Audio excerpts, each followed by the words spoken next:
Shalom à tous et à toutes, on continue le Yalkut Yosef online et on continue le Siman Ain Vav Vaya Machanecha Kadosh, que ton camp est saint, et on est la Lacha Yud Dalet 14, c'est parti. Kol Sherechora Mikwar Tivo Ubriato Lo Chama Tivush Kigon Neft Vezefet. Écoutez bien. Et là, c'est un vrai chidouche. Jusqu'à présent, on a parlé des choses comme les excréments, etc. Imaginez quelque chose qui a une mauvaise odeur, Mikwar Tivo par sa nature. Il est créé comme ça. Pas parce que y a eu un changement. Par exemple, le pétrole, le goudron, à la base, ça sent mauvais. C'est pas quelque chose qui a une bonne odeur. Afalpi shirocho caché. Regardez, bien que ça a une mauvaise odeur. Enodin soa, c'est pas comme de l'excrément. Donc, il n'y aurait pas d'interdit de réciter le schéma devant du pétrole ou etc. Entali trachek, il n'y a pas besoin de s'éloigner, béchat, au moment du kratchema et de la tfila. Mikol makom, cependant, mimida trasidut. Yesh litrachek gamize béchat tfila. Mais évidemment que c'est toujours mieux, parce que comment tu vas te concentrer si tu sens quelque chose qui sent mauvais. Tête vav. Afalpida sur l'arabe et divrei Torah, bébet akise ou bébet amichaz, bien que c'est interdit de penser aux paroles de Torah aux toilettes ou à la salle de bain. Mikol makom ou ta l'arabe et divrei Torah, on a le droit de penser aux paroles de Torah dans des toilettes, au bébet amichat, kedeli natzel pour être sauvé, mais sur irou risha, de penser à une femme. C'est tellement grave d'avoir une pensée de femme que même aux toilettes, il vaut mieux penser à avoir une pensée de Torah pour s'enlever cette pensée-là. Shirou bedivre Torah bemakom etunaf ou mederabanan, parce que de penser à la Torah dans un endroit sale, c'est un interdit qui est que des rabanan. Kedeli natzel, pour se sortir d'un isur chamour, d'un interdit de la Torah, on a le droit. Donc il vaut mieux transgresser un interdit des rabanan, de penser à la Torah aux toilettes, plutôt que de penser à une femme, d'avoir une pensée immorale qu'un interdit de la Torah, comme il est écrit, de ne pas se détourner à travers son cœur, à travers ses yeux. Tet Zayin.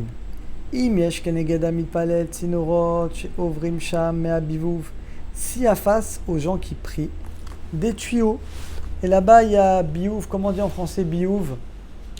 Ça va me revenir, vous savez, biouf, c'est là où il y a les égouts. Voilà, c'est tout ce qui est finement lié aux égouts, à l'évacuation. Et des fois, donc, tu as une mauvaise odeur. Alors, il y en a qui disent si c'est dans une autre pièce. Par exemple, c'est dans les toilettes de la synagogue qui sont à part, qui sont considérées comme une autre pièce.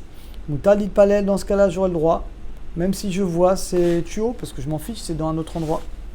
Avaï matzorot, mais s'ils sont dans l'endroit où je prie, alors dans ce cas-là, les tzovam betseva, il faudrait les peindre ou les mettre dans un carton, en fait, pour pas les voir. Il ne faut pas voir la source de la mauvaise odeur, c'est pas bien. En général, on ne voit pas tellement. Dans les installations d'aujourd'hui, on ne voit pas tellement. Yud Zayin. Ashochev bebet rolim, quelqu'un qui est à l'hôpital. Yesh becheder kelim meraglaim vilechlour. Et que l'oalenu, il y a un endroit où il y a des excréments. Yechaset keli beze mechase. Alors, il faut le couvrir. On parle qu'il n'y a pas de mauvaise odeur. Mais si c'est couvert, on ne le voit pas. Azucha, dans ce cas-là, la personne pourra réciter le Kriyat Shema. Yutret. Pachash, pas une poubelle. Donc on parle de tous les exemples qui sentent mauvais. Animsa berechovot, qui est dans la rue. Bima kait shebo re'ara. Et en été, quand il y a une mauvaise odeur. En oleva lilmod karov, évidemment, il ne faut pas prier à proximité de la poubelle, surtout en été, parce que ça sent mauvais. Av bima choref, et même en hiver. Ou bezman, ou alors où il n'y a pas de mauvaise odeur. Yesh mekidim levarech. Alors, vous êtes à la cuisine. Nous, en général, les poubelles qu'on a aujourd'hui, elles sont propres. On peut même les fermer. Mais des fois, ça peut arriver qu'il y ait des mauvaises odeurs. Donc, dans ce cas-là, évidemment, on ne pourra pas réciter de brachot. Au limod, on ne pourra pas étudier à proximité s'il y a une mauvaise odeur. Et la imken à part, sauf si c'est en métal. Viesh rachash, vezorkim lesham pipolette, va sur l'icro. Maintenant, si on a jeté dedans des couches de bébé ou de choses qui sont vraiment mauvais, là, évidemment, qu'on n'aura pas le droit. Il faudra les vider d'abord. Yutet. Moutar l'ilmod Torah, on a le droit d'étudier la Torah. Oleva kemen meraglaim shaliadaim. Devant l'eau de Netilat Yadayim. Le matin, vous faites Netilat Yadayim, il reste l'eau. Alors, c'est pas pareil. C'est vrai que c'est une eau qui est un petit peu impure, mais il n'y a pas de mauvaise odeur, donc il n'y a pas de problème d'étudier devant cette eau. Au midat rasidut, c'est bien d'être marmia. Im shafach alem revit, surtout que nous, on met d'un coup un revit. Aflou midat rasidut, il n'y a même pas de chasidut. Parce qu'il n'y a pas d'impureté quand tu mets d'un coup un révit. On a déjà expliqué ça. Mais Karadin Muta Levarer n'ont même le droit de rester le Birkat Amazon. Bet Shakali Natu et Toho Maïm, quand même il y a Maïm Acharonim. Ach, mais Midat Rasidut, mes mesures de piété, on enlève Maïm Acharonim. Ou si on ne peut pas, au moins on le couvre. Kaf 20. Izer Kol Adam Lekanach Asmo Etel Beneach Asiator Kav.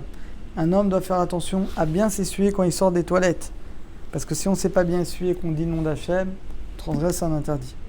Une fois que la personne s'essuie avec du papier, il doit se laver avec de l'eau. Kol Gufonaki, pour que son corps soit propre et pur. Au moment maskir, il va prononcer le nom d'Hachem. Aujourd'hui, il y a les lingettes qui existent et ça règle tous les problèmes. Et tous mes os Tomarna diront Michamocha, qui est comme toi. Ça qu'on doit être pur. Les Gamasuma et même un aveugle, évidemment, ça ne changera bien entendu rien. Kafalef, on va finir. Sur l'ikro kratchema litpalel, on n'a pas le droit de faire le kratchema ou de prier à un endroit qui a une mauvaise odeur. Kegon yertnas re'ara bebet akise. Par exemple, il y a une mauvaise odeur dans les toilettes. Chez Bechatsa ou Badira. Ou chez Niftar Abiouf. Ou alors il y a eu des évacuations qui ont été ouvertes. Nodef, il y a une mauvaise odeur. Ketzad yase, alors comment on peut faire? Isrof ratichot beged. On va brûler, on va mettre du spray, on dirait aujourd'hui, on va brûler de la laine pour qu'il y ait une autre odeur. Bon, fait que l'odeur de la srefa, l'odeur du brûlé, enlève la mauvaise odeur. Aujourd'hui, on dira plus simple de mettre du vaporisateur. Allez, kav bet. Bet akneset erotim lavir chedra shirotim.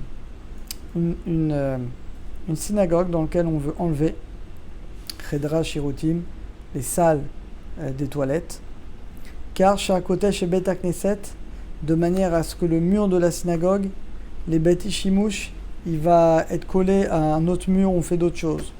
Qui va nous réchaud d'ifnasmo en baiser kol chashash. C'est en gros ce qu'il explique, c'est que, étant donné que le mur de la synagogue, c'est un mur citoyen, mais de l'autre côté, c'est considéré comme une autre utilisation. Donc même si de l'autre côté, il y a des toilettes, où il y a des voisins, ça pose pas de problème parce que ces deux réchauds bifnatzman, ce sont deux endroits qui sont complètement différents. Kav Gimel, Tinok et Oshev al Sira Tinok, un bébé qui est sur un pot de chambre. Ou Beged Meshulashi Lemata, En ire Shum Dava Minavit, eh bien, Ramachanecha Kaja, il faut le couvrir. Va Vitrada Shen Shum Isur Likro, on va dire que c'est un pot de chambre, il est nettoyé, il est propre, évidemment qu'il n'y a pas de problème. Kav Dalet Yeshumrim de Talmid Racham, En lo ledaber ad divrechol bemakom shenonaki. Il y en a qui disent qu'un sage, il ne doit même pas parler de choses propres, de choses sales, à un endroit qui n'est pas propre. Aïnou bedvarim betelim. C'est que même si ce sont des choses, il ne va pas parler de Torah, mais comme l'endroit est sale, ben, c'est pas bien non plus. Avadvarim echutsim, mais les choses obligatoires, on a le droit. Et la dernière, et on a fini, café, cholé denizakek les kanter. Alors ça, c'est un malade qui a besoin d'un cathéter. Vous savez, cathéter, c'est les gens qui ne peuvent pas aller aux toilettes pour des raisons médicales. Alors ils ont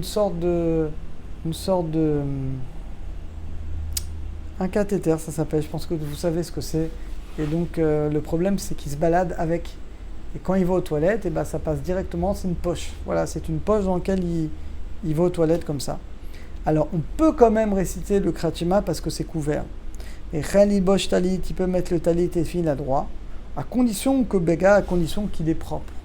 Voilà, vélo erré, qu'il y ait bien entendu, lié aucune mauvaise odeur. Bon Hachem, on a terminé ce siman et on va dès demain commencer un nouveau siman. On va parler du Kriyat Shema dans les bains. À très bientôt, à tous, à toutes.